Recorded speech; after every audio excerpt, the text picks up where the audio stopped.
Shalom Bapak Ibu dan Saudara-saudara sekalian. Hari ini Minggu 24 Mei 2020.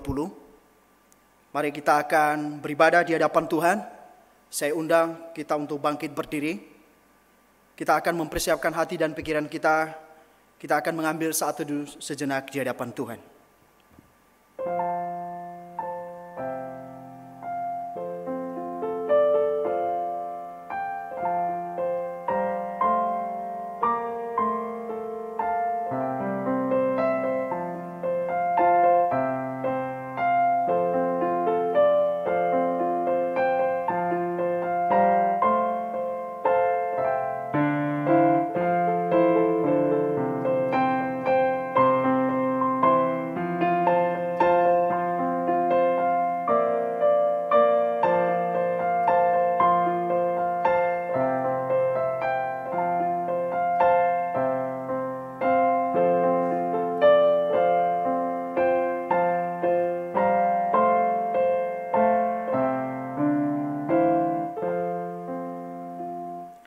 Kebaktian pada hari ini kita mulai dengan pengakuan bahwa pertolongan kita adalah di dalam nama Tuhan yang menciptakan langit dan bumi.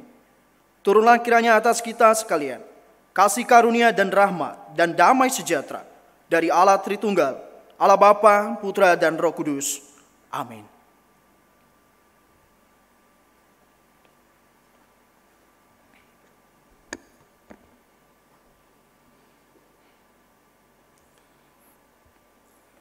Mari kita datang menyembah Raja yang mulia.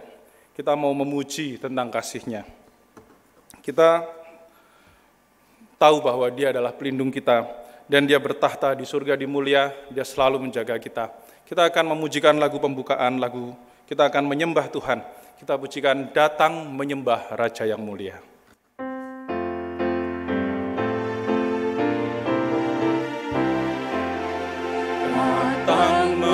Menyembah Raja yang mulia, ku mau memuji tentang kasih-Nya. Sejak dahulu Dialah pelindungku, Dia bertahta di surga penuh mulia.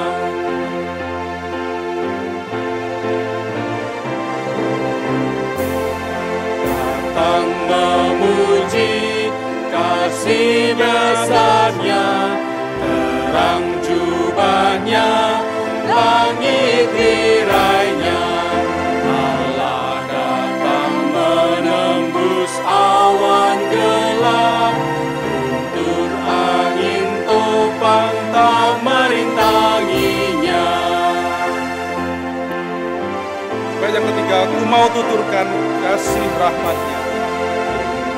Tuturkan kasih rahmat-Nya, tiupan nafas-Nya, pancarkan terang-Nya. Sumber dari bukit turun ke ladang, Dia curahkan hujan sejukkan bumi. Kuasa-Nya besar, kasih-Nya ajaib. Bersama-sama kita pujikan. Kuasa-Nya besar, kasih-Nya ajaib. Malaikat surga memuji Dia. Meskipun rendah suaraku lemah, namun ku mau puji Tuhan penebus.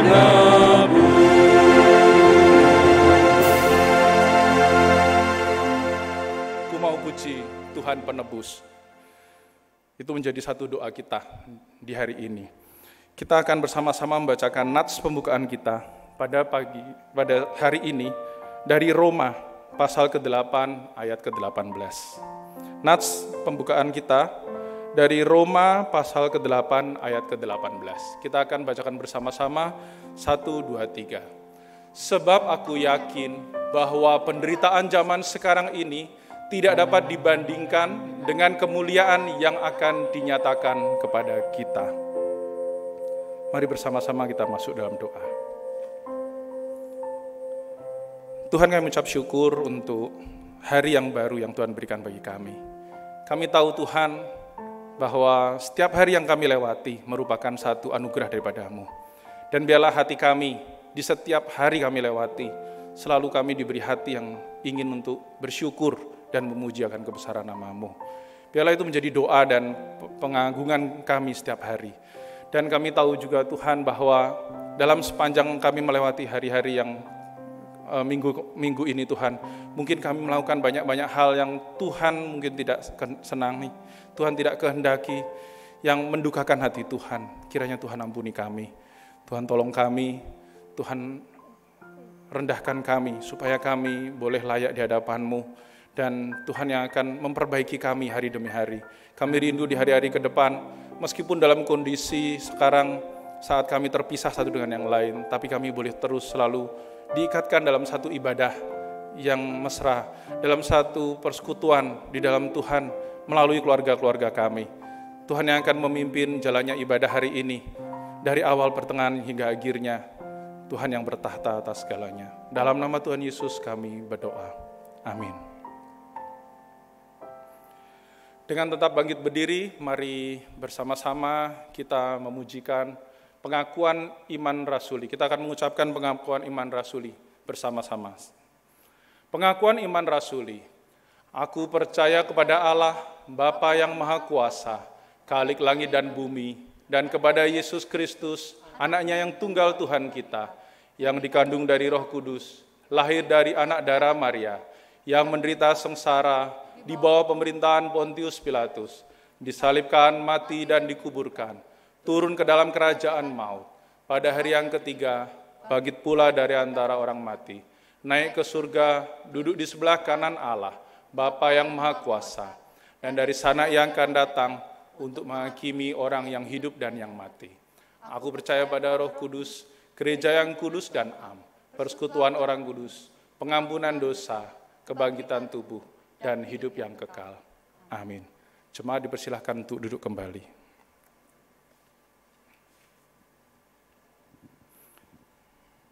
Bapak Ibu sekalian, di saat yang sulit seperti ini, saya tahu bahwa kita semuanya tidak dalam kondisi yang betul-betul seperti normal, seperti biasanya. Ya. Ada kalanya kita merasa kesulitan untuk mengucap syukur, atau kita kesulitan untuk menikmati hari-hari yang akan kita lewati karena adanya pandemi seperti ini. Ya. Tetapi biarlah kita selalu diingatkan bahwa apapun yang terjadi, Tuhan yang berkuasa. Dia yang menjaga, Dia yang menguasai segalanya, dan Dia akan mengubah ratapan-ratapan kita menjadi sebuah sukacita. Kita akan mengujikan pujian sukacita kepada Tuhan. Kita akan mengujikan satu buah pujian, sukacitaku sembahkan. Kita ingin memberikan hati kita yang penuh dengan sukacita kepada Tuhan melalui pujian ini. Lagu ini aslinya berjudul Kesukaan yang Ceria. Kita sering menyanyikan lagu itu, tetapi kita menggunakan KPPK, jadi kata-katanya agak sedikit berbeda, mungkin ada yang kurang familiar, tapi nadanya tetap sama, tidak ada perubahan. Ya, kita akan nyanyikan lagu Sukacitaku Sembahkan.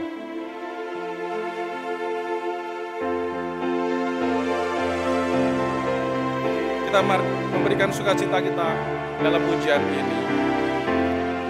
Sukacitaku sembahkan hanya pada Tuhanku.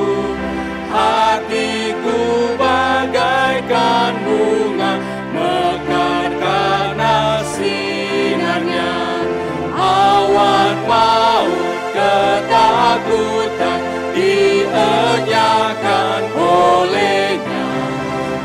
Padaku sukacita, hatiku dicerahkan. Langit bumi alam semua menyatakan mulianya. Bintang malaikat menyanyi mengitari tandanya. Ladang hutan gunung sembah, padang hijau samudra,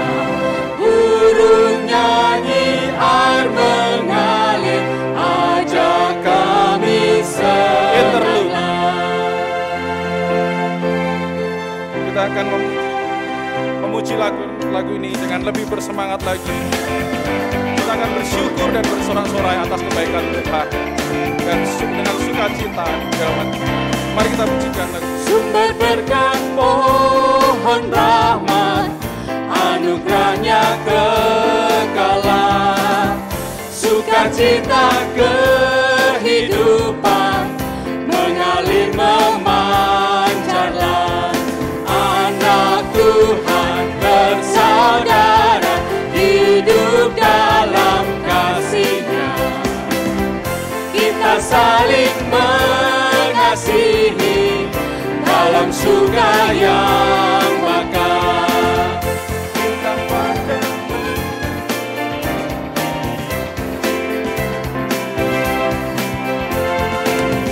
Bintang fajar memuji Dia dan manusia berpadu dengan kasih yang memerintah. Kita dipersatukan, ku bernyanyi tak berhenti mengalahkan musuhku. Riuh-riang membawaku dalam hidup yang menang. Riuh-riang membawaku dalam hidup yang menang.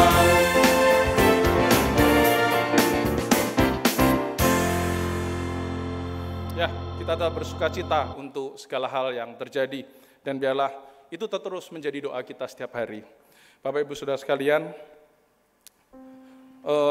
seorang pemenang dalam sebuah pertandingan, dia akan mendapatkan sebuah piala. Piala ini adalah sebuah bukti bahwa orang itu telah memenangkan sebuah pertandingan itu.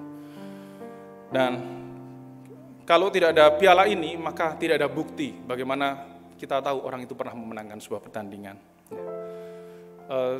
Kita bisa melihat saat ini bahwa Tuhan pun ketika kita melewati hidup, kita bisa melihat akan bukti-bukti tentang kebaikan dan kebesaran Tuhan.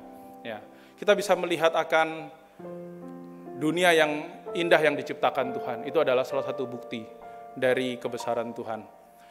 Dan kita juga bisa melihat banyak yang Tuhan ciptakan, yang menjadi satu hal yang menunjukkan bahwa betapa Tuhan adalah Allah yang besar. Dia dengan segala kuasanya. Dan tidak cuma itu, kita pun sendiri adalah sebuah bukti dari Tuhan. Kita adalah orang yang diselamatkan, kita sudah menerima anugerah itu. Dan kita tidak boleh hanya menjadi orang-orang biasa saja. Kita harus menjadi seperti piala, menjadi bukti akan kebaikan Tuhan. Orang bisa melihat Tuhan melalui diri kita. Kita adalah seseorang yang diciptakan untuk menjadi bukti-bukti kebesaran Tuhan. Kita akan memujikan satu buah pujian yang berjudul Bukti Kebesaran-Mu. Dalam segala apapun rencana Tuhan, yang kita tahu bahwa Tuhan memberikan rencana yang sempurna dan kita terlibat di dalamnya.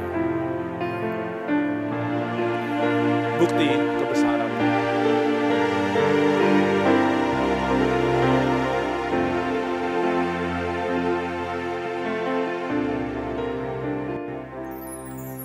Tuhan, Kau sempurna dalam rencana-Mu dan karya-Mu. Ku serahkan hidupku, murnikan dengan Roh-Mu. Tuhan, Kau sempurna. Kau sempurna dalam rencana-Mu dan karya-Mu. Ku serahkan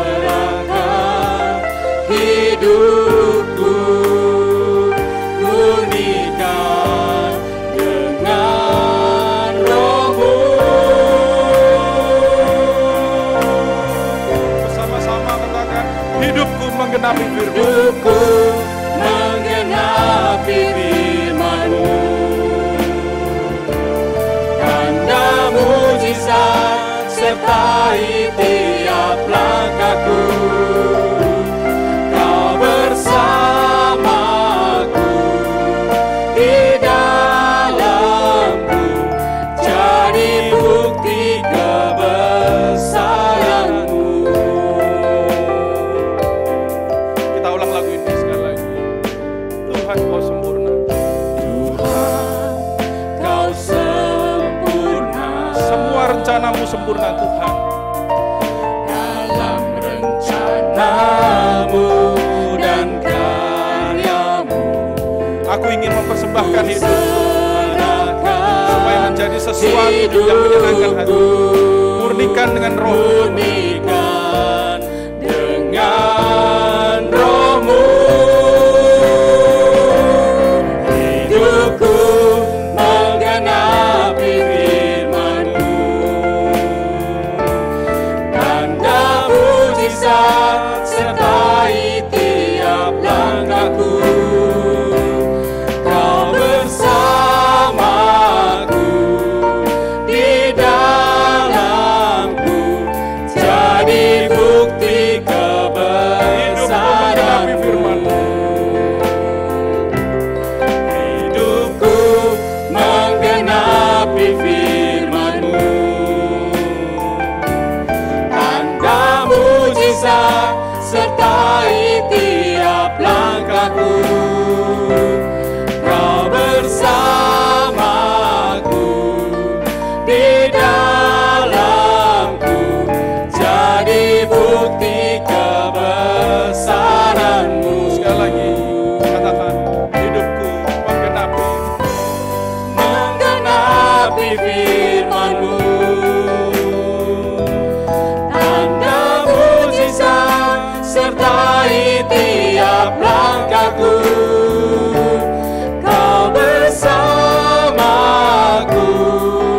di dalamku, jadi bukti kebesaran-Mu.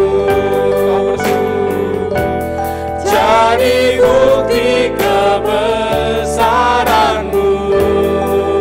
Kita adalah bukti kebesaran. Jadi bukti kebesaran-Mu.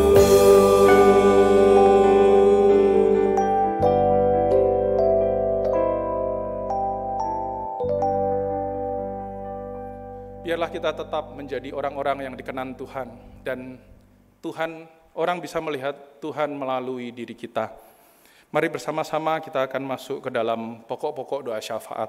Yang pertama, pokok-pokok doa syafaat pada hari ini adalah yang pertama untuk bangsa dan negara kita, khususnya di saat pandemik ini, dan kita berharap supaya pemerintah beserta jajarannya boleh memberikan satu kebijaksanaan yang baik bagi rakyat Indonesia, dan Tuhan yang turut bekerja melalui pemerintahan negara kita ini sehingga pandemik ini bisa diselesaikan dengan baik. Kita juga berdoa untuk situasi perekonomian bangsa dan negara yang pada saat ini sedang mungkin semua mengalami masalah yang sama dan kesulitan keuangan dan pengangguran yang banyak dan lain sebagainya. Kita terus berdoa supaya kondisi ini bisa segera dipulihkan. Dan kemudian kita berdoa untuk jemaat yang sakit. Ada anak Pak Dwi, yaitu Samuel yang sedang dalam pemulihan. Kemudian juga Cynthia yang sedang dalam berobat dan sedang dalam pemulihan juga. Kiranya Tuhan yang akan menyertai dan menyembuhkan dan menjamah.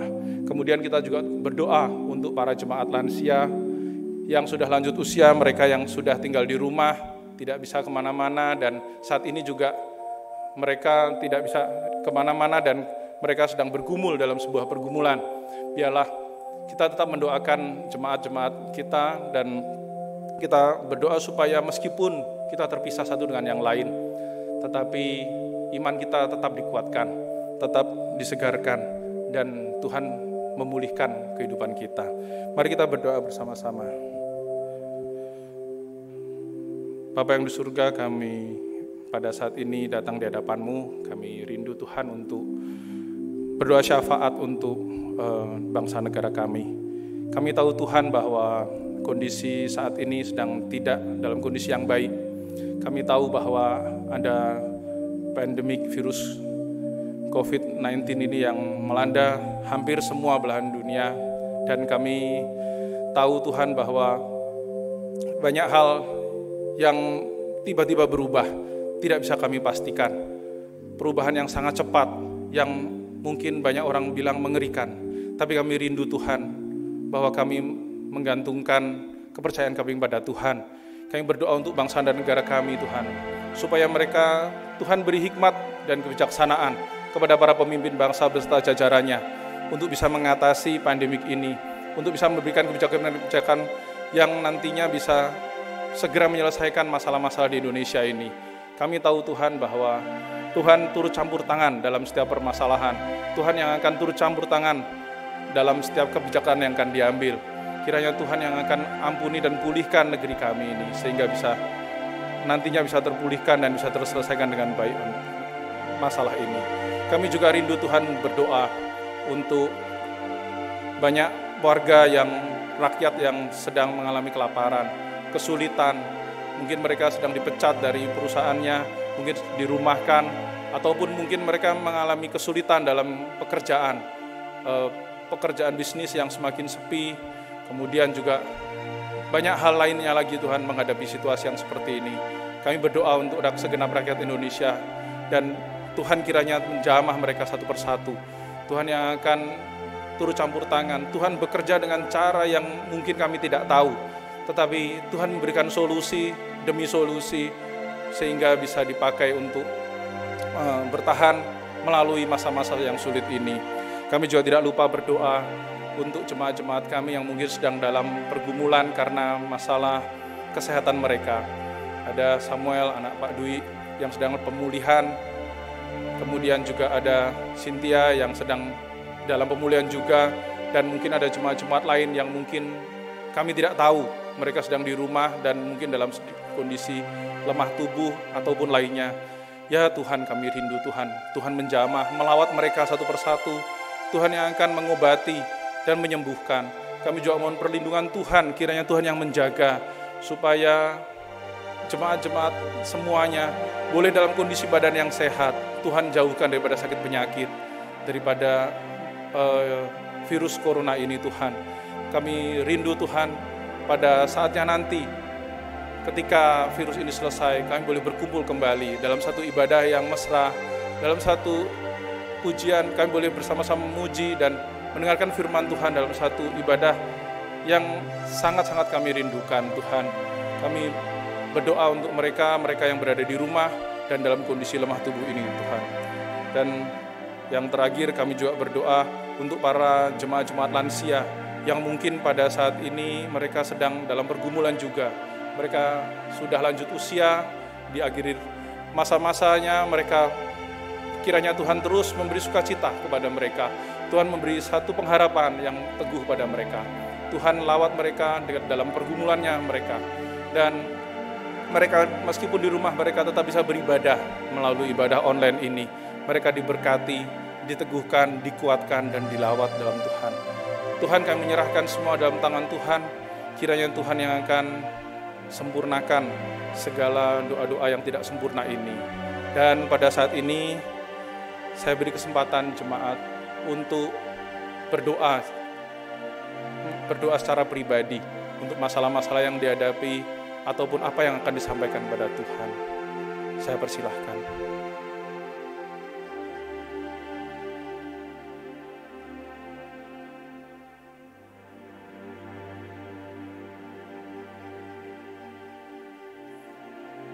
Terima kasih Tuhan, ini seru doa kami, Tuhan yang akan sempurnakan segala yang tidak sempurna doa kami.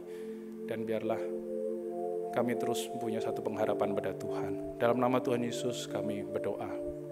Amin.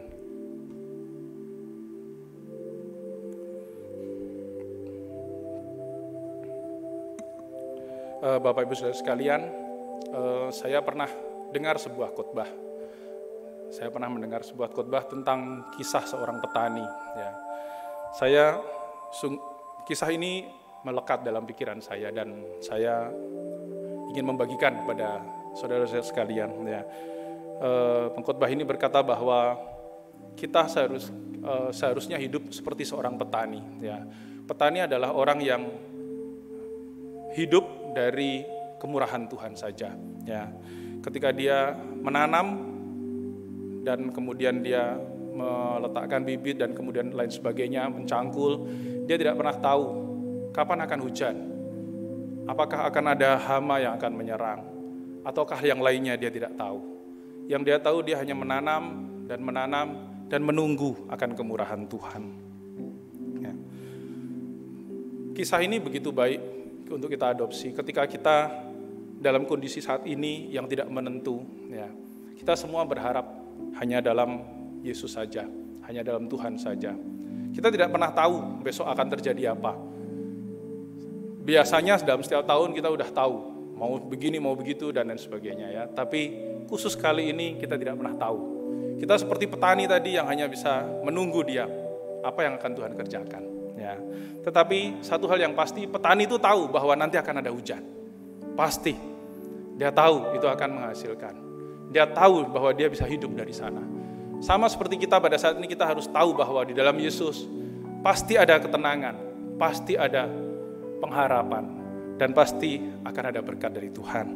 Kita akan bersama-sama pujikan satu pujian sebelum kita mendengarkan firman Tuhan yang akan disampaikan oleh Evangelis Bastian dengan tema pengharapan di dalam penderitaan. Kita akan memujikan satu pujian yang berjudul Dalam Yesus.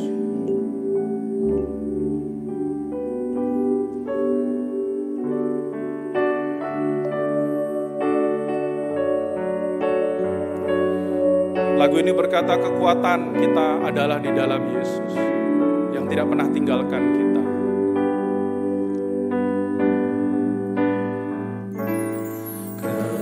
Kekuatan di hidupku,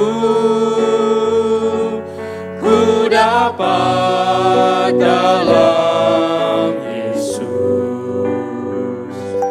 Dia tak pernah tinggalkanku, setia menopangku, berseru berharap dalam Yesus. Ajaib Kau Tuhan, penuh kuasa, sanggup pulihkan keadaanku. Dalam tangan-Mu seluruh hidupku tak akan goyah selamanya. Kita tahu saudara-saudara bahwa kekuatan di dalam hidup kita hanya di dalam Yesus. Dia tidak pernah meninggalkan kita. Dia setia menopang kita. Kita mengandalkan Dia dalam segala apa yang kita lewati. Kita katakan bersama-sama, Dia tak pernah tinggalkanku, setia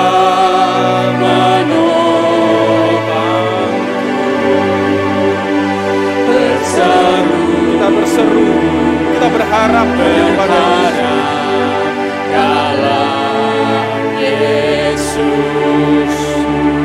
Bersama-sama katakan, ajaib Kau Tuhan, penuh kuasa, sanggup memulihkan, penuh kuasa, sanggup pulihkan keadaanku. Dalam tangan-Mu seluruh hidupku tak akan goyah selamanya. Ajaib Kau Tuhan,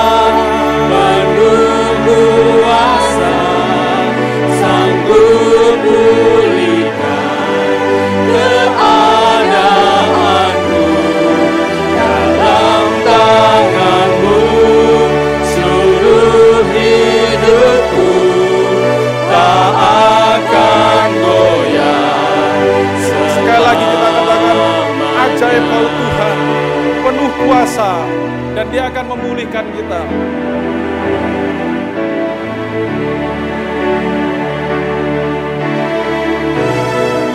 Ajaib Kau Tuhan, penuh kuasa, sanggup pulihkan keadaanku.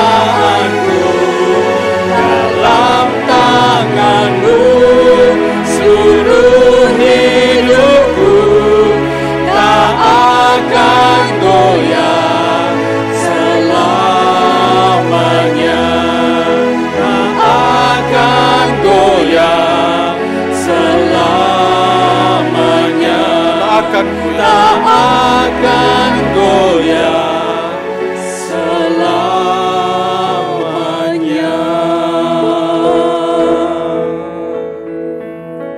Selanjutnya saya serahkan pada Evangelis Bastian. Shalom Bapak Ibu yang dikasihi dalam Tuhan. Hari ini kita akan merenungkan satu bagian firman Tuhan yang bertema Hope in Suffering atau pengharapan di dalam penderitaan.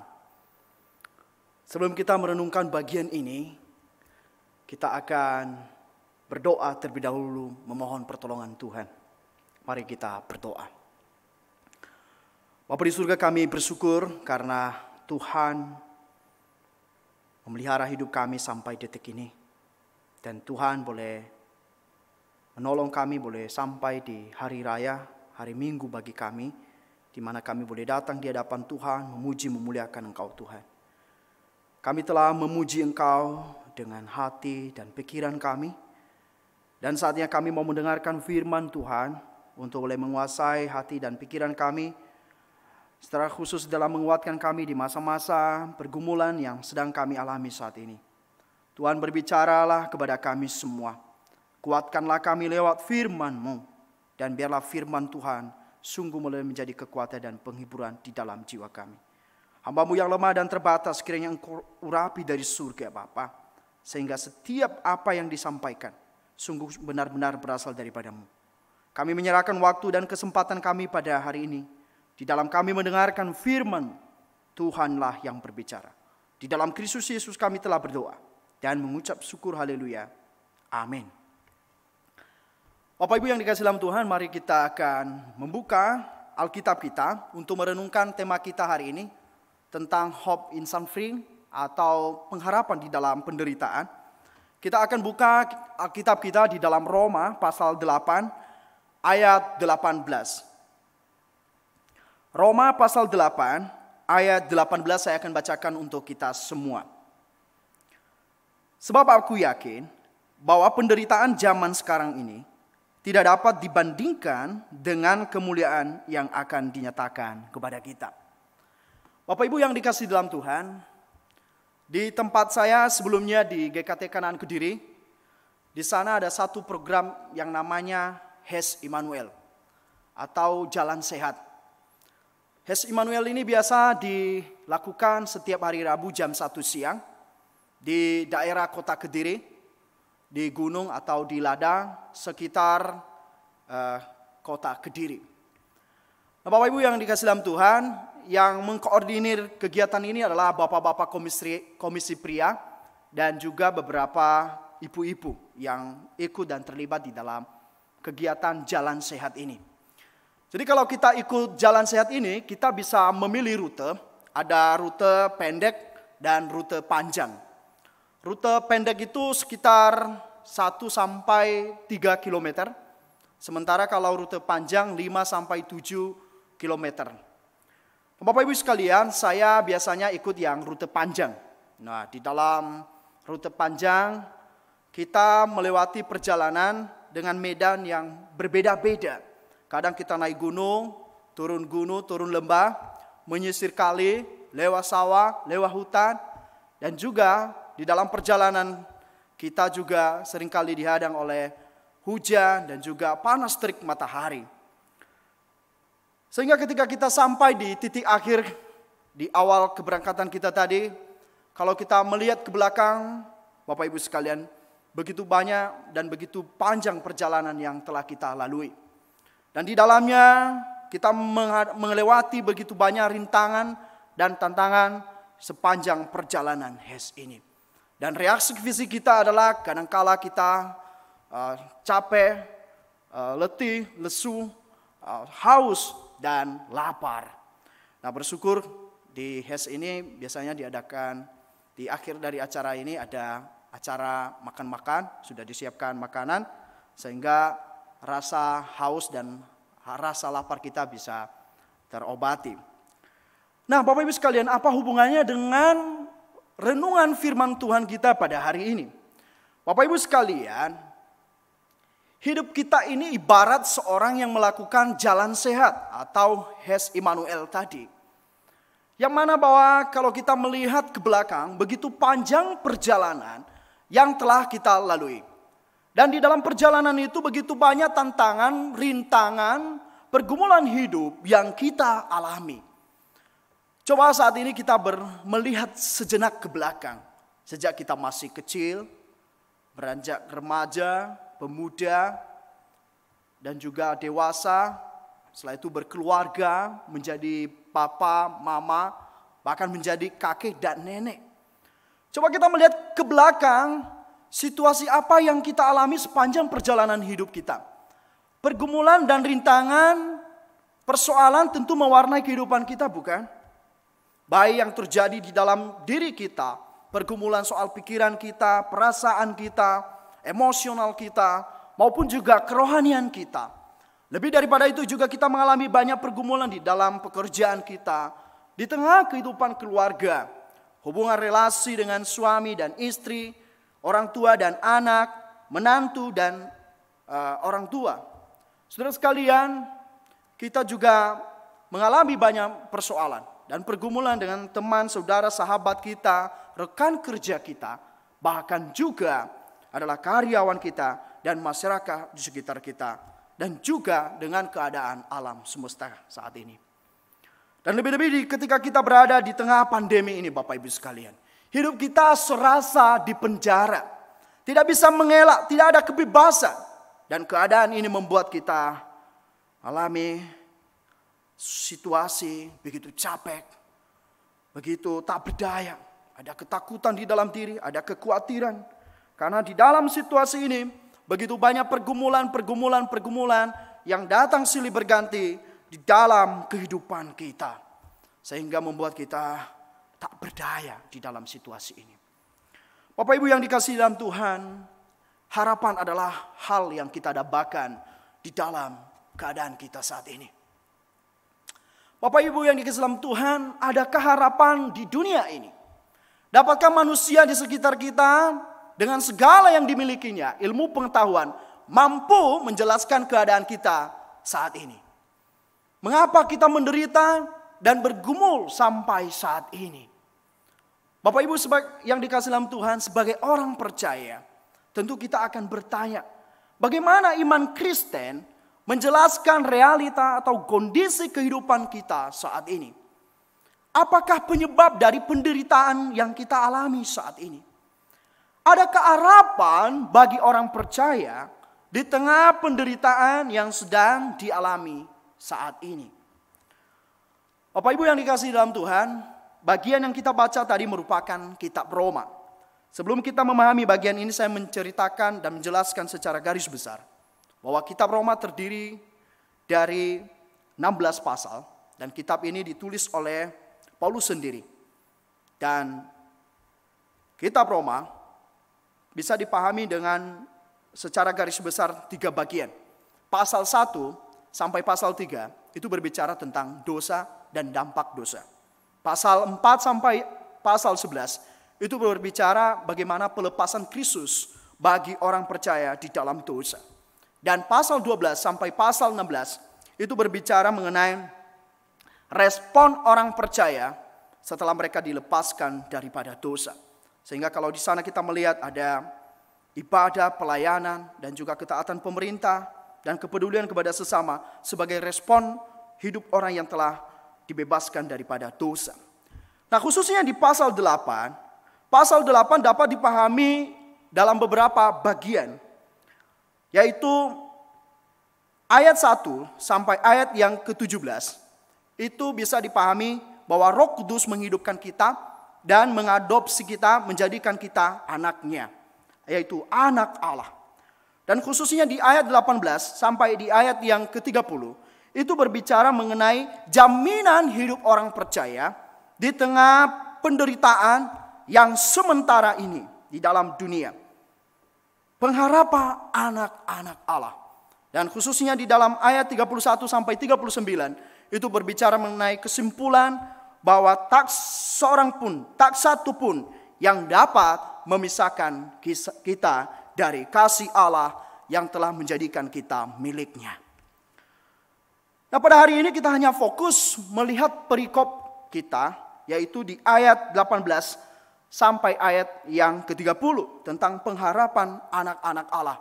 Atau jaminan hidup orang percaya di tengah penderitaan di dalam dunia yang fana dan sementara ini. Bapak Ibu yang dikasihi dalam Tuhan,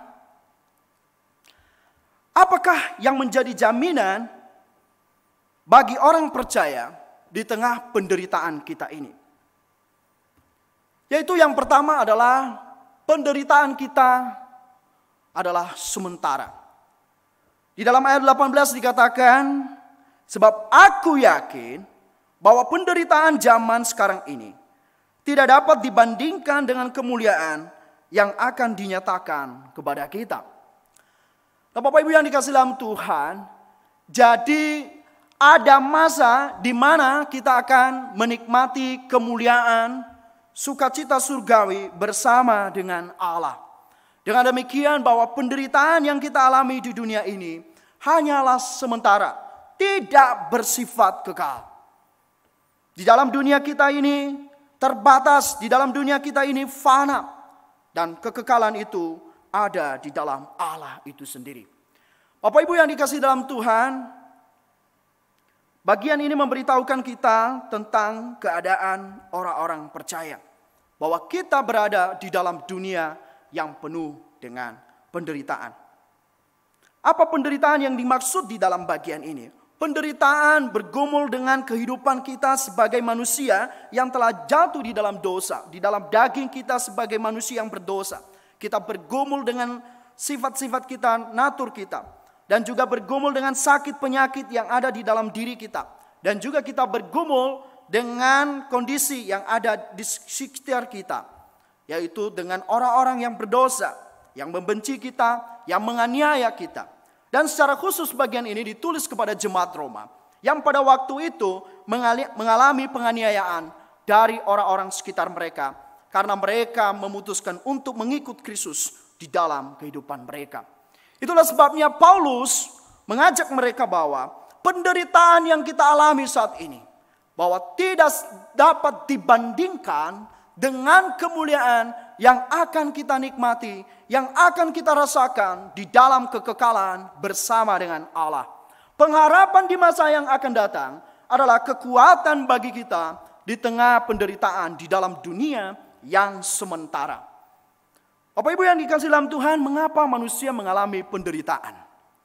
Ini kan, bukankah kita diciptakan sebagai ciptaan yang baik dan amat baik? Kita tidak boleh lupa bahwa di dalam kitab Kejadian diceritakan bagaimana kejatuhan manusia di dalam dosa. Manusia menolak Allah, melawan Allah, dan dosa masuk ke dalam dunia. Dan akibatnya, konsekuensinya, yaitu hadirnya kematian di dalam dunia. Kematian terjadi dalam dua pemahaman, yaitu kematian secara spiritual, yaitu putusnya relasi manusia dengan Allah. Dan yang kedua adalah manusia mengalami kematian secara fisik. Dan secara luas alam semesta kita juga mengalami imbasnya atau akibatnya. Tanah kita dikutuk. Wanita Hawa dikutuk. Dia akan merasakan sakit bersalin ketika dia melahirkan. Dan Adam juga dikutuk. Dia akan berpeluh untuk mencari makan. Dan kehidupan manusia akan berpeluh sampai mereka menjadi debu, sebab mereka dari sana diambil. Kejadian pasal 3 ayat 17 sampai ayat yang ke-19. Bapak Ibu yang dikasihi dalam Tuhan, kondisi dosa, kejatuhan manusia membawa kita mengalami yang namanya penderitaan dan kesukaran di dalam dunia kita. Keadaan dunia kita ditaklukkan kepada kesia-siaan. Tidak lagi mencapai tujuan sebagaimana Allah telah menciptakannya. Bahwa Allah yang memiliki sifat kekal, pada mulanya menciptakan alam semesta ini di dalam kekekalan. Tetapi manusia memilih untuk hidup di dalam kesementaraan, di dalam kefanaan, atau di dalam kematian. Sehingga akibat daripada dosa itu mengakibatkan tidak hanya manusia di dalamnya, tetapi juga alam semesta kita dikutuk dan kita mengalami begitu banyak pergumulan dan persoalan di dalamnya. Dunia telah jatuh ke dalam dosa dan juga dipenuhi oleh manusia berdosa. Bayangkan begitu banyak pergumulan dan penderitaan yang harus kita tanggung. Bapak Ibu yang dikasihi dalam Tuhan, seorang yang bernama Donald Carson, dia mengatakan bahwa dalam dunia yang sudah jatuh ke dalam dosa, penderitaan dan kejahatan seharusnya tidak lagi mengagetkan bagi kita. Karena memang beginilah keadaan kondisi dunia yang telah jatuh di dalam dosa. Penderitaan, kejahatan, dan kesukaran itu menjadi sebuah tayangan yang terjadi di sekitar kita sepanjang kita hidup di dalam dunia kita. Bapak Ibu yang dikasihi dalam Tuhan, kita mengalami rasa sakit. Kita mengalami pergumulan. Kita mengalami penderitaan di dalam dunia yang telah jatuh ke dalam dosa. Seorang yang bernama John Lennox, ia mengatakan bahwa sumber daripada rasa sakit dan penderitaan kita itu bersumber dari dua hal, yaitu kejahatan secara moral dan juga kejahatan alamiah. Kejahatan moral itu adalah kejahatan yang dilakukan oleh manusia. Kejahatan adalah kebencian, teror, dan juga pembunuhan yang dilakukan oleh manusia. Dan yang kedua adalah kejahatan alamiah yang datang daripada dunia ini, yaitu bencana-bencana alam, gempa bumi, tsunami, dan juga penyakit-penyakit yang ada di dalamnya, yaitu kanker dan juga termasuk virus corona. Bapak Ibu yang dikasihi dalam Tuhan, inilah situasi di dalam dunia kita. Bahkan di dalam Alkitab juga dikatakan Ayub juga merasakan hal ini. Bahwa dia merasakan kejahatan moral dari orang-orang Sheba dan juga orang-orang Kastim yang merampas ternaknya dan juga membunuh para penjaga-penjaganya. Dan tidak hanya itu saja, api juga kejahatan alamiah, yaitu api dan angin yang menghancurkan, yang membakar ternaknya dan juga menghancurkan rumahnya. Inilah situasi keberadaan dunia kita. Berada di tengah ketidakpastian, berada di dalam kerapuhan ketika dunia kita jatuh dalam dosa dan manusia jatuh di dalam dosa. Kita mengalami penderitaan, kita mengalami pergumulan di tengah dunia yang tidak ideal. Bapak Ibu yang dikasihi dalam Tuhan, bukan hanya kita saja yang mengeluh, tetapi seluruh makhluk dikatakan di dalam ayat 19 sampai 25 itu juga mengalami pergumulan, berpeluh dan merasa sakit bersalin. Dan tidak hanya makhluk-makhluk lain, tetapi juga kita sebagai anak-anak Allah yang mendapatkan karunia keselamatan, kita juga mengalami pergumulan di dalamnya. Tak heran kalau kita melihat di dalam Alkitab, orang-orang yang setia, yang saleh dan takut akan Tuhan, misalnya seperti Ayub tadi, dia juga mengalami penderitaan di tengah dunia yang telah jatuh ke dalam dosa. Jadi mengikut Tuhan di dalam dunia bukan berarti kita bebas dari masalah, Bapak Ibu sekalian. Tapi kita hidup memang di dalam dunia yang telah jatuh di dalam dosa. Bapak Ibu yang dikasihi dalam Tuhan, kita senantiasa ditempatkan di dalam dunia yang penuh dengan penderitaan dan pergumulan. Tetapi dikatakan penderitaan kita di tengah dunia yang penuh dengan penderitaan ini adalah sementara. Karena ada masanya bagi kita nanti meninggalkan dunia yang sementara ini dan masuk di dalam kehidupan yang kekal. Gambaran kehidupan kita ini seperti seorang ibu, Bapak Ibu sekalian. Khususnya bagi ibu yang pernah melahirkan, pasti mengerti gambaran perumpamaan ini. Di mana 9 bulan dia merasakan pergumulan ketika ia mengandung, rasa sakit, terus mewarnai, menyertai perjalanan masa-masa persalinan dia. Tetapi di dalam masa-masa ini ada pengharapan ke depan bahwa dia akan melahirkan bayi yang sedang dikandungnya. Itulah kekuatan bagi dia untuk terus bertahan di dalam segala kesakitan, di dalam segala pergumulan, di masa-masa dia bersalin selama 9 bulan. Dan pada saat dia melahirkan dan melihat bayi yang dilahirkan, itu membuat bahagia, membuat dia sukacita. Dan seluruh penderitaan tadi dan akan hilang lenyap oleh karena sukacita yang dia alami. Karena dia telah mendapatkan apa yang diharapkan selama ini. Demikianlah kita, saudara sekalian. Kita memang objek daripada pengharapan itu. Bahwa kemuliaan itu adalah di masa yang akan datang. Ketika nanti kita meninggalkan dunia ini dan bersama dengan Allah kita di surga yang kekal. Bapak Ibu yang dikasihi dalam Tuhan, apa jaminan bagi kita sebagai orang percaya mendapatkan yaitu kemuliaan yang kekal itu di dalam Allah? Yaitu berkaitan dengan karena Kristus telah menebus kita di atas kayu salib di bukit Golgota. Bahwa ia telah menanggung dan menyelesaikan hukuman dosa kita. Ia telah membebaskan kita dari hukuman dosa, yaitu kematian. Melalui kematiannya di atas kayu salib. Dan ia telah mengalahkan kematian itu. Dan memberi kita pengharapan di dalam kubur yang kosong. Bahwa ia telah bangkit dari kematian. Sehingga bagi kita orang percaya, sekalipun nantinya satu persatu kita ini mengalami kematian secara fisik. Tetapi kita akan bangkit. Karena Kristus telah mengalahkan kematian.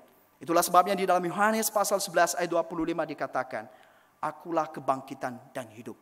Barang siapa percaya kepadaku, ia akan hidup walau ia sudah mati. Karena ia berkuasa dan telah mengalahkan kematian.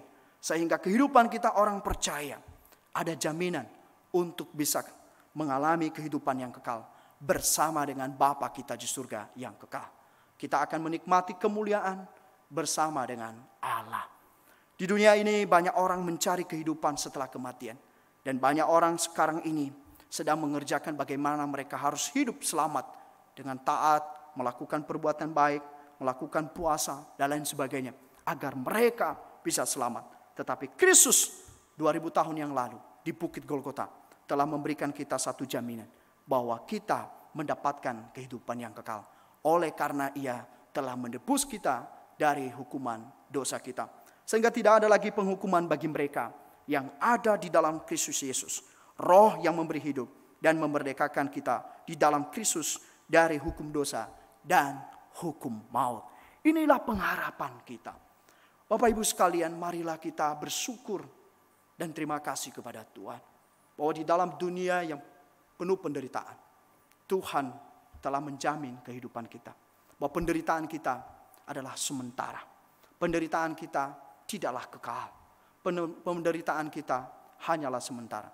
Tetapi ada saatnya nanti kita di mana akan menikmati kemuliaan bersama dengan Allah di surga yang kekal. Dan kemuliaan itu tidak dapat dibandingkan dengan penderitaan yang kita alami dan kita rasakan di zaman sekarang. Hal yang kedua, apa yang menjadi jaminan bagi orang percaya di tengah penderitaan di dunia ini? Yaitu Roh Kudus membantu kita. Bapak Ibu yang dikasihi dalam Tuhan, di dalam ayat 26 dikatakan, demikian juga Roh membantu kita dalam kelemahan kita. Sebab kita tidak tahu bagaimana sebenarnya harus berdoa. Tetapi Roh sendiri berdoa untuk kita kepada Allah dengan keluhan yang tidak terucapkan. Ayat 27 dikatakan begini. Dan Allah yang menyelidiki hati nurani mengetahui maksud Roh itu, yaitu bahwa ia sesuai dengan kehendak Allah berdoa untuk orang-orang kudus. Bapak Ibu yang dikasihi dalam Tuhan, siapakah Roh Kudus itu? Yaitu pribadi yang ketiga dari Allah Tritunggal. Allah Bapa, Allah Putra, dan Allah Roh Kudus. Bapak Ibu yang dikasihi dalam Tuhan, Allah Bapa adalah menciptakan dunia dan kita di dalamnya. Allah Anak adalah melaksanakan karya penebusan di atas kayu salib bagi kita. Dan Allah Roh Kudus tinggal di dalam diri kita. Tinggal di dalam hidup orang percaya. Bapak Ibu yang dikasihi dalam Tuhan, ketika Yesus naik ke surga, dan dia berkata dan berjanji kepada para muridnya, di dalam Yohanes pasal 14, ayat 16 sampai ayat yang ke-17, demikian saya bacakan untuk kita.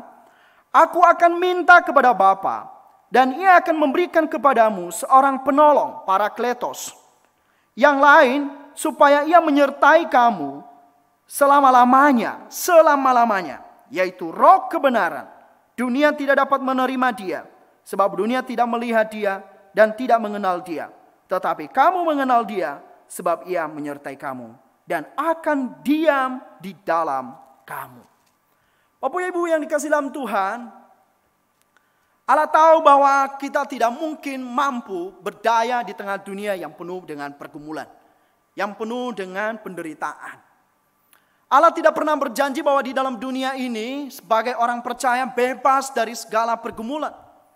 Itulah sebabnya bagi kita sebagai orang percaya yang telah ditebus oleh Kristus, kita diberikan Roh Kudus yang tinggal di dalam diri kita, yang memberi kita kelahiran baru, yang mempertobatkan kita, yang menghidupkan kita, yang memberi kita roh kebenaran, yang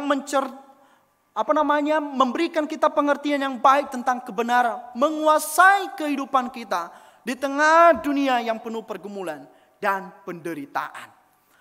Ia yang menguduskan kita, ia yang menyucikan kita hari lepas hari di dalam dunia yang penuh dengan dosa, di dalam dunia yang penuh dengan penderitaan.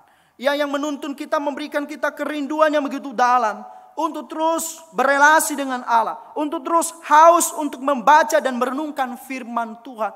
Dia yang terus mengajarkan kita, memimpin kita untuk memiliki pengertian yang dalam tentang Allah dan kebenarannya. Dan kita bisa duduk saat ini beribadah kepada Allah. Itu karena karya Roh Kudus bagi kita sekalian. Tidak mungkin kita bisa datang kepada Allah tanpa karya Roh Kudus di dalam kehidupan kita. Karena pada dasarnya manusia telah jatuh dalam dosa. Dan manusia itu hanya mengikuti kehendaknya sendiri. Dan kecenderungannya adalah untuk melakukan dosa. Tapi ketika kita menerima Roh Kudus dalam hidup kita, kita bertobat, kita lahir baru, kita meninggalkan dosa-dosa kita.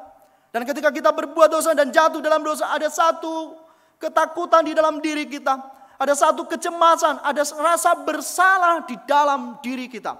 Karena Roh Kudus menyadarkan kita, Roh Kudus memberitahukan kita bahwa itu salah. Sehingga kita berkata, seharusnya saya tidak melakukan ini. Karena di dalam diri kita ada Roh Kudus yang tinggal bagi kita. Tidak hanya sekarang tetapi sampai selama-lamanya. Itulah sebabnya dikatakan, tidak tahukah kamu bahwa tubuhmu adalah bait Allah, bait Roh Kudus. Dan di dalam bagian yang telah kita baca tadi dikatakan Roh Kudus itu membantu kita dalam kelemahan kita, di dalam ketidakberdayaan kita. Sebab kita tidak tahu bagaimana sebenarnya harus berdoa. Isi doa kita. Kita tidak tahu apa yang menjadi kehendak Allah di dalam diri kita. Tetapi Roh sendiri berdoa untuk kita. Kepada Allah kita, kepada Allah Bapa dengan keluhan-keluhan yang tidak terucapkan. Dan Allah yang menyelidiki hati nurani mengetahui maksud Roh itu, yaitu bahwa ia sesuai dengan kehendak Allah berdoa untuk orang-orang kudus yang telah dipimpin oleh Roh Kudus di dalam dunia. Bapak Ibu yang dikasihi dalam Tuhan, kita tidak seorang diri. Kita punya Allah yang bersama dengan kita hari lepas hari. Ketika saya menyampaikan firman Tuhan, Roh Kudus juga yang memimpin dan menyertai, mencerahkan dan memberikan pengertian, menolong dan mengarahkan di dalam mempersiapkan firman Tuhan ini. Memberikan pengertian-pengertian yang dalam di dalam pemahaman firman Allah. Tanpa Roh Kudus, semuanya tidak bisa dilakukan. Bapak Ibu yang dikasihi dalam Tuhan, Roh Kudus ada bersama kita di dalam dunia yang penuh penderitaan. Ia akan menolong kita, ia akan membantu kita, ia akan menghibur kita di dalam segala duka yang kita alami di tengah dunia yang telah jatuh di dalam dosa. Bapak Ibu yang dikasihi dalam Tuhan, itulah sebabnya kita tidak perlu takut. Tidak perlu khawatir. Tidak perlu cemas dan putus asa. Karena ada Allah yang bersama dengan kita di dalam dunia yang telah jatuh ke dalam dosa, yang penuh penderitaan dan pergumulan. Andalkanlah Dia, bersandarlah padanya, berkomunikasilah padanya setiap hari. Mohon pertolongan, kekuatan bagi kita, pengertian demi pengertian, agar kita bisa bertahan di dalam situasi keadaan kita. Dan kita tahu bahwa Roh Kudus itu memberikan kita di dalam karyanya, di dalam hidup orang percaya, ada buah Roh Kudus, yaitu kasih, sukacita, damai sejahtera, kebaikan, kemurahan, kesetiaan, kelemah lembutan, dan penguasaan diri. Ini adalah karya Roh Kudus di dalam kehidupan orang percaya, yang tidak bisa tergantikan dengan apa yang ada di dalam dunia ini. Ini adalah kekayaan kita di dalam Tuhan, yang kita miliki, yang kita rasakan. Dan inilah yang membuat kita menikmati hubungan dengan Allah. Dan itulah yang Tuhan berikan kepada kita selama ini, dan sampai ini, dan seterusnya. Bapak Ibu yang dikasihi dalam Tuhan, tak kalah ketakutan dan kekhawatiran, kecemasan dan keputusasaan ada pada kita. Karena kita lupa dengan Sang Penolong kita, Sang Penghibur kita, Sang Pembebas kita, Sang Pembela kita, yaitu Roh Kudus. Kita tidak perlu takut. Ada Allah yang bersama dengan kita. Tidak hanya menciptakan kita, tidak hanya menyelamatkan kita, tetapi Ia tinggal di dalam diri kita sampai hari ini. Dia yang terus menolong kita. Bapak Ibu sekalian, tanpa Allah tentu kita tidak bisa menjalani kehidupan di dunia ini yang penuh penderitaan. Dia yang terus menguatkan kita, memberikan kita pengertian dan hati yang begitu besar di dalam menjalani setahap demi setahap pergumulan dan persoalan kehidupan kita. Oleh sebab itu terus andalkan Dia. Mohon pertolongan dan juga arahan Roh Kudus di dalam kehidupan kita, supaya Dia mencelikkan pikiran kita dan juga membuka hati nurani kita untuk melihat hal yang lebih luas di balik segala persoalan dan pergumulan yang kita hadapi saat ini. Hal yang ketiga, apa jaminan bagi hidup orang percaya di tengah penderitaan yang dialami di dunia yang sementara? Ayat 28 dikatakan, Allah membantu kita dalam segala keadaan.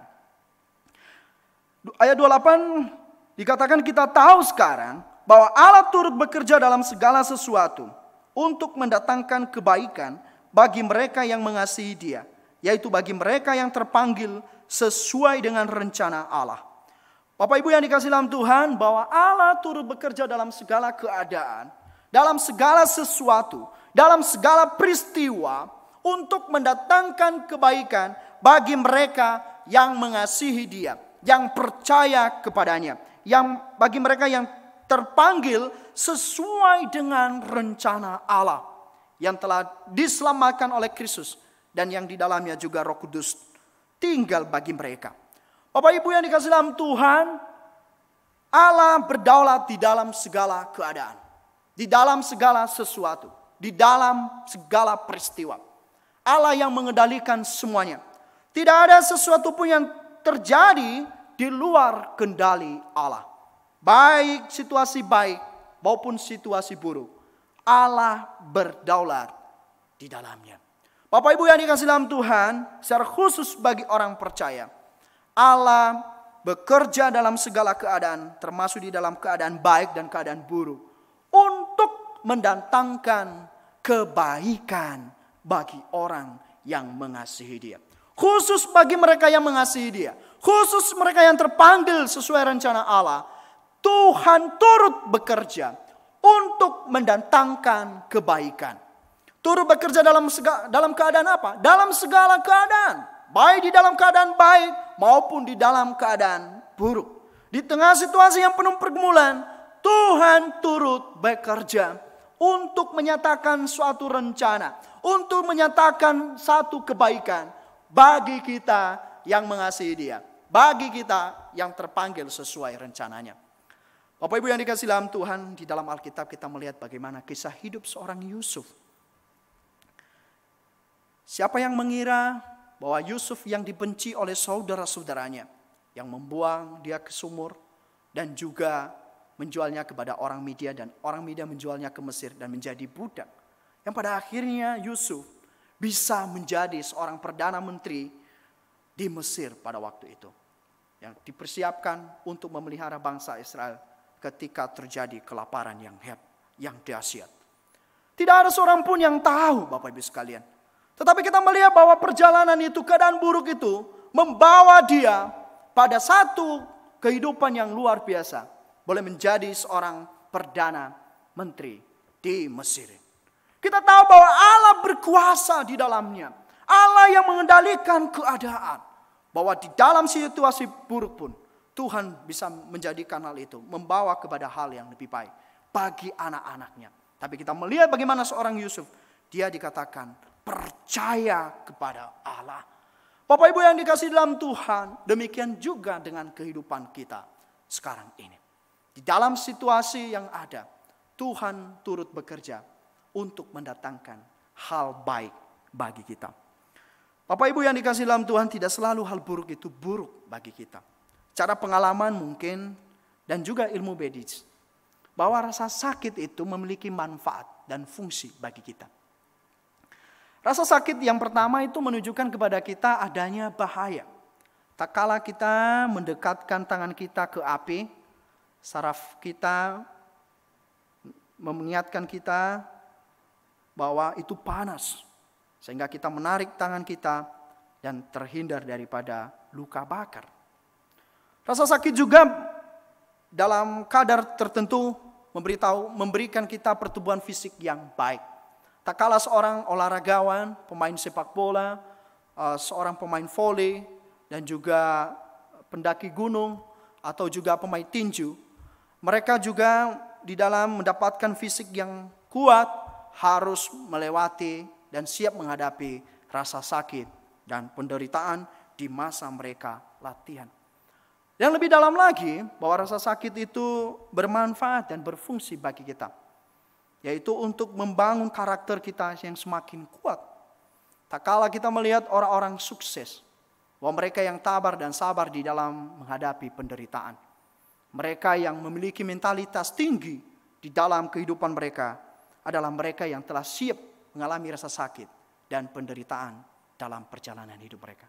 Sehingga mereka siap bertarung dan berjuang di dalam segala keadaan.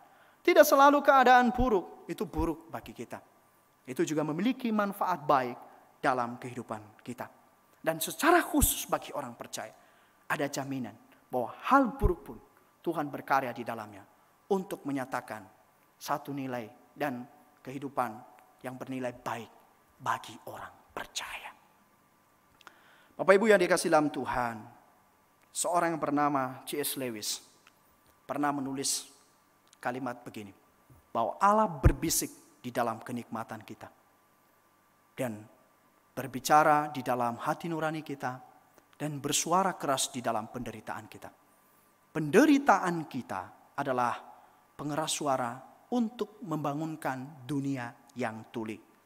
Bapak Ibu yang dikasihi dalam Tuhan, kita berada di dalam situasi pandemik, di mana kita juga bergumul di dalamnya. Bisa saja virus corona adalah pengeras suara bagi kita sebagai orang-orang percaya. Supaya kita melihat statistika satu di antara manusia mati dan meninggalkan dunia. Agar manusia bisa kembali melihat kerapuhan manusia. Tak kala kita melihat dunia menjadi sombong dan melawan Allah. Tak kala kita melihat dunia mengandalkan prestasinya, pengetahuan, teknologi yang dimilikinya, dan mau melawan Allah. Tidak lagi peduli dengan Allah dan menghina Allah.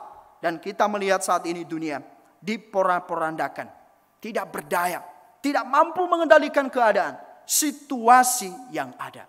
Kita melihat bahwa kuasa dan kemampuan manusia tidaklah besar. Manusia bukanlah yang berkuasa atas dunia, tetapi ditegaskan bahwa Allah berdaulat di dalam dunia kita. Ia yang mengendalikan keadaan, ia mengetahui situasi peristiwa-peristiwa yang ada. Itulah sebabnya ia menundukkan kesombongan manusia yang telah memberontak kepada Allah.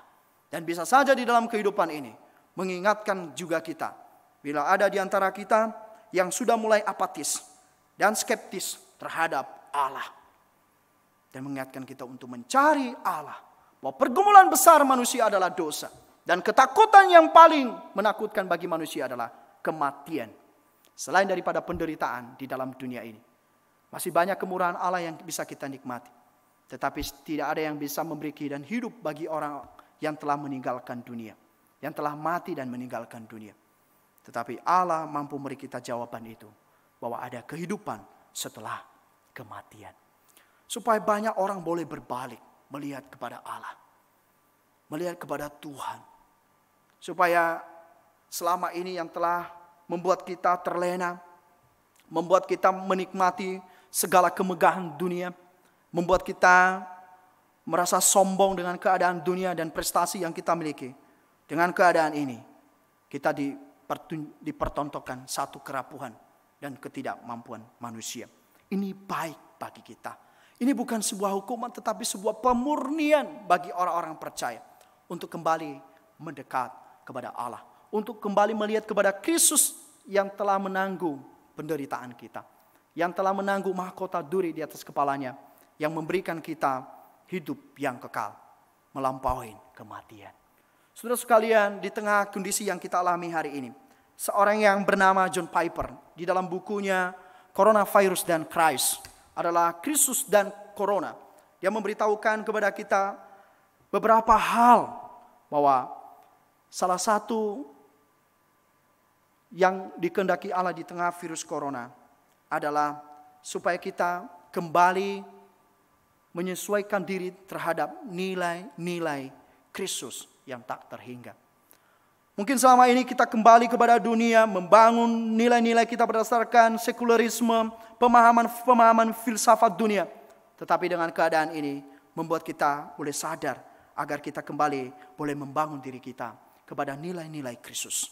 Hal yang kedua, bahwa supaya kita di tengah virus corona ini bisa melakukan perbuatan baik di tengah bahaya. Dan Tuhan mau kita supaya terang kita, cahaya kita boleh dilihat oleh orang-orang sekitar kita. Sehingga nama Bapa kita, nama Allah kita dipermuliakan lewat kehidupan kita. Kita bisa datang kepada mereka memberi pertolongan. Kita boleh menyatakan karakter Allah lewat kepedulian dan kasih kita kepada mereka. Lebih daripada itu, John Piper mengatakan bahwa untuk melonggarkan akar daripada suku-suku bangsa yang selama ini telah membangun tembok sehingga penginjilan tidak bisa masuk ke sana. Tetapi dalam situasi ini, bahwa manusia membutuhkan pertolongan. Tidak hanya dalam kebutuhan jasmani, tetapi juga sesuatu yang dapat menghibur jiwa mereka di tengah kepastian hidup mereka. Injil bisa diberitakan di sana. Kabar baik boleh dibawa kepada mereka. Bapak Ibu yang dikasihi dalam Tuhan, mari kita melihat tidak hanya kepada dunia yang fana, tetapi kita melihat kepada kekekalan, kepada apa yang dipandang Allah baik untuk kita di tengah dunia ini sebagai anak-anaknya. Kita adalah orang-orang yang telah diselamatkan, tetapi ditempatkan di dalam dunia yang telah jatuh ke dalam dosa. Supaya kita pergi untuk membawa kabar baik dan memberitakan Injil bagi mereka. Inilah pengharapan bagi orang percaya. Di tengah penderitaan, di tengah pergumulan di dalam dunia yang telah jatuh di dalam dosa, di tengah dunia yang dihuni oleh manusia berdosa. Bahwa penderitaan kita hanyalah sementara. Bahwa kita akan menerima kemuliaan. Dan kemuliaan itu tidak dapat dibandingkan dengan penderitaan yang kita alami saat ini. Dan sekalipun pengharapan itu akan dinyatakan di masa yang akan datang. Ketika kita meninggalkan dunia. Tetapi dikatakan di dalam penderitaan ini pun Roh Kudus juga menolong dan membantu kita. Dia tinggal dan bersama dengan kita. Memimpin, menolong dan menghibur kehidupan kita. Dan yang terakhir tadi dikatakan, Allah turut bekerja di dalam segala keadaan. Khususnya bagi orang pilihan, bagi orang percaya. Tuhan turut bekerja untuk mendatangkan kebaikan. Dan klimaksnya adalah di dalam ayat 29 dikatakan, sebab semua orang yang dipilihnya dari semula, mereka yang ditentukannya dari semula, untuk menjadi serupa dengan gambar anaknya, supaya ia anaknya itu menjadi yang sulung di antara banyak saudara. Supaya kita boleh makin serupa dengan Kristus. Makin serupa dengan Kristus. Baik di dalam karakter, sifat-sifat dan kehidupan kita. Melalui keadaan ini kita dibentuk, kita terus diperlengkapi hari demi hari. Iman kita terus dimurnikan untuk makin teguh dan makin setia kepada Allah di tengah situasi dan keberadaan kita. Bapak Ibu yang dikasihi dalam Tuhan, bagi orang percaya, pengharapan dan kekuatan mereka adalah karena Allah telah menyelamatkan mereka dan memberikan mereka hidup yang kekal. Dan di dalam dunia yang penuh penderitaan, Allah membantu mereka. Dan Allah mengubah segala keadaan itu untuk kebaikan mereka. Bapak Ibu yang dikasihi dalam Tuhan, biarlah hal ini menjadi pengharapan dan kekuatan bagi kita. Di tengah pergumulan, persoalan, dan penderitaan yang kita alami di dunia ini. Sambil kita boleh memberitakan kabar baik ini bagi orang-orang sekitar kita. Bagi orang-orang yang belum percaya dan mengenal Tuhan. Supaya mereka juga bisa menerima pengharapan ini. Yaitu harapan di dalam penderitaan. Di dalam dunia yang telah jatuh dalam dosa. Di dalam dunia yang penuh oleh manusia berdosa. Di dalam dunia yang penuh dengan penderitaan dan pergumulan. Mereka juga mendapatkan pengharapan itu. Bukan hanya pengharapan dari dunia, tetapi pengharapan yang kekal yang datang daripada Allah. Bapak Ibu yang dikasihi dalam Tuhan, tidak ada yang bisa memisahkan kita lagi dari kasih Allah. Yang telah menciptakan kita, yang telah menebus kita. Dan Roh Kudus ada di dalam hidup kita. Sebagai wujud daripada kasih Allah yang luar biasa. Bagi kita, anak-anaknya. Dan suatu kali, suatu kelak, kita akan menikmati kemuliaan, sukacita surgawi. Bersama dengan Dia di surga yang kekal. Kiranya pengharapan ini boleh menjadi kekuatan bagi kita di tengah dunia yang penuh penderitaan. Tuhan Yesus memberkati. Mari kita berdoa. Bapa di surga, kami bersyukur dan terima kasih ya Tuhan.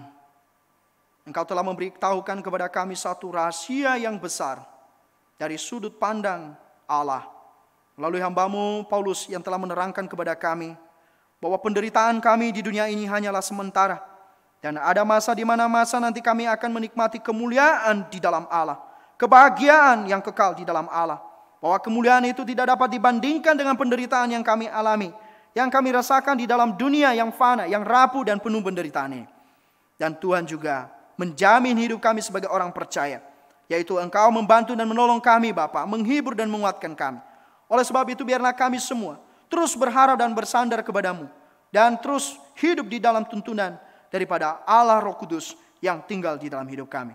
Lebih daripada itu Engkau juga mengatakan Tuhan di dalam firman-Mu bahwa Engkau bekerja dalam segala keadaan kami untuk mendatangkan hal baik bagi kami agar kami makin serupa dengan Kristus di dalam kehidupan kami. Tuhan menjadikan itu sebagai media untuk membentuk karakter kami, untuk membentuk hidup kami, untuk memurnikan hidup kami. Makin hari makin serupa dengan Engkau Tuhan. Terima kasih untuk kebenaran firman ini Bapa. Biarlah ini menjadi sukacita penghiburan di dalam jiwa kami yang masa-masa ini mengalami pergumulan penderitaan dan juga mengalami kesesakan, ketakutan dan kekhawatiran. Biarlah firman Tuhan ini boleh menguasai kehidupan kami dan Roh Kudus yang tinggal di hidup kami terus memamparkan lebih dalam dan mengajarkan lebih dalam bagi kehidupan kami. Dan tolong kami juga berikan kami kerinduan Tuhan dan kemauan dan kekuatan agar kami boleh memberitakan kebenaran ini bagi orang sekitar kami. Terima kasih Bapa. Terpujilah Engkau di dalam kehidupan kami. Di dalam Kristus Yesus kami telah berdoa dan mengucap syukur. Haleluya. Amin. Bapak, Ibu, Saudara sekalian, tiba saatnya kita untuk memberikan persembahan untuk Tuhan. Sebelumnya saya ingin memberitahu dulu bahwa persembahan bisa dilakukan melalui transfer atau bisa dikumpulkan dalam satu amplop dan kemudian nanti bisa dititipkan ke TU ya. Kita akan memuji nama Tuhan dengan judul Hujan yang Berkat sambil kita memberikan persembahan untuk Tuhan.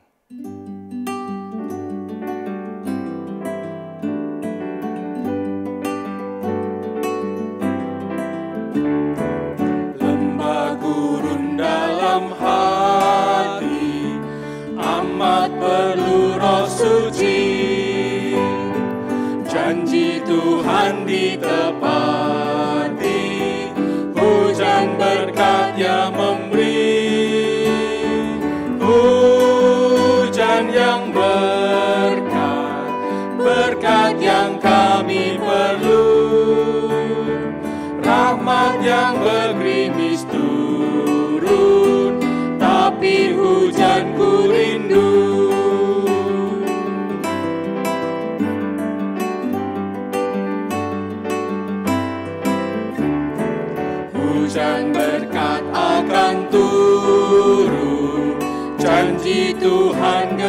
tetaplah. Mohon Roh Kudus tolongku, selalu muliakanku. Hujan yang berkat, berkat yang kami perlu, rahmat yang bergerimis turun, tapi hujanku rindu.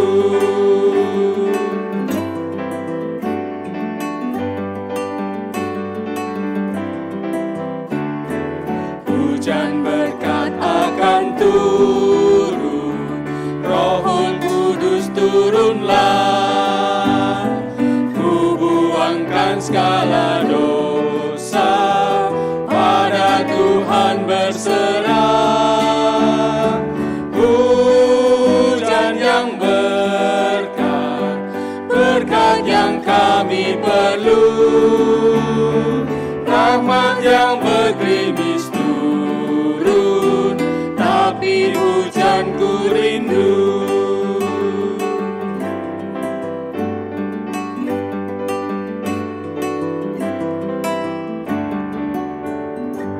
Mari bersama-sama kita masuk dalam doa persembahan. Tuhan, kami bersyukur meskipun kami tahu bahwa kami melewati hari-hari yang berat. Kami melewati banyak masalah. Kami pada saat ini sedang banyak yang berkekurangan.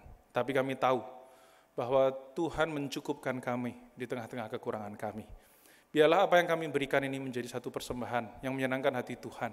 Persembahan yang tulus hati dari lubuk hati kami yang paling dalam. Kami tetap ingin Tuhan supaya kami bisa turut bagian dalam pekerjaan pelayanan Tuhan. Tuhan sucikan, kuduskan persembahan kami, dan Tuhan pakai majelis yang akan menggunakan supaya bisa menggunakan persembahan ini untuk memperluas kerajaan Tuhan, untuk pekerjaan pelayanan Tuhan. Terima kasih Tuhan, kami serahkan hanya di dalam nama Tuhan Yesus kami berdoa. Amin. Saudara-saudara, saya undang untuk bangkit berdiri. Kita akan mengakhiri ibadah kita pada hari ini. Kita akan nyanyikan doksologi dan doa berkat akan disampaikan oleh Bapak Pendeta Titus Lim. Doksologi.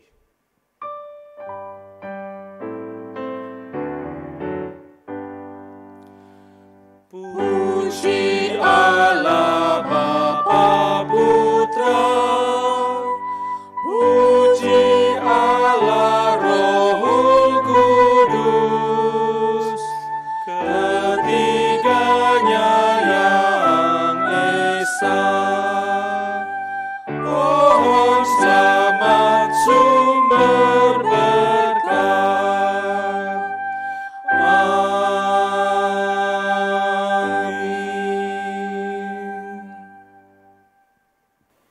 Jemaat yang dikasihi Tuhan, sekarang kembalilah di dalam kehidupan saudara masing-masing, jalani kehidupan ini sesuai dengan bidang panggilan yang Tuhan berikan. Dan sekarang arahkanlah hatimu kepada Tuhan, terimalah berkat-Nya. Allah sumber pengharapan dan kasih karunia memenuhi kamu dengan segala sukacita dan damai sejahtera dalam iman kamu dan yang telah memanggil kamu dalam Kristus kepada kemuliaan yang kekal, akan melengkapi, meneguhkan, menguatkan, dan mengokohkan kamu, dan supaya oleh kekuatan Roh Kudus kamu berlimpah-limpah dalam pengharapan. Amin.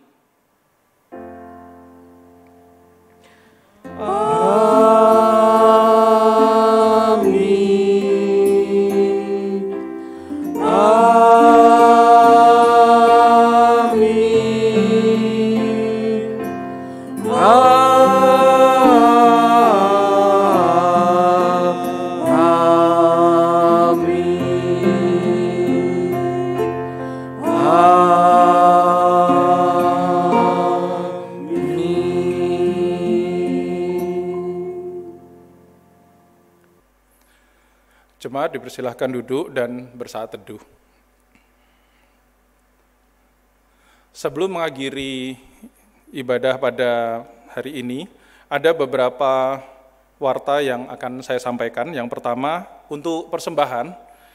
Persembahan dapat dikumpulkan di rumah masing-masing dalam amplop tertutup dan kemudian bisa serahkan kepada TU setiap jam kerja, atau bisa melalui transfer melalui nomor rekening GKKK Jogja berikut ini.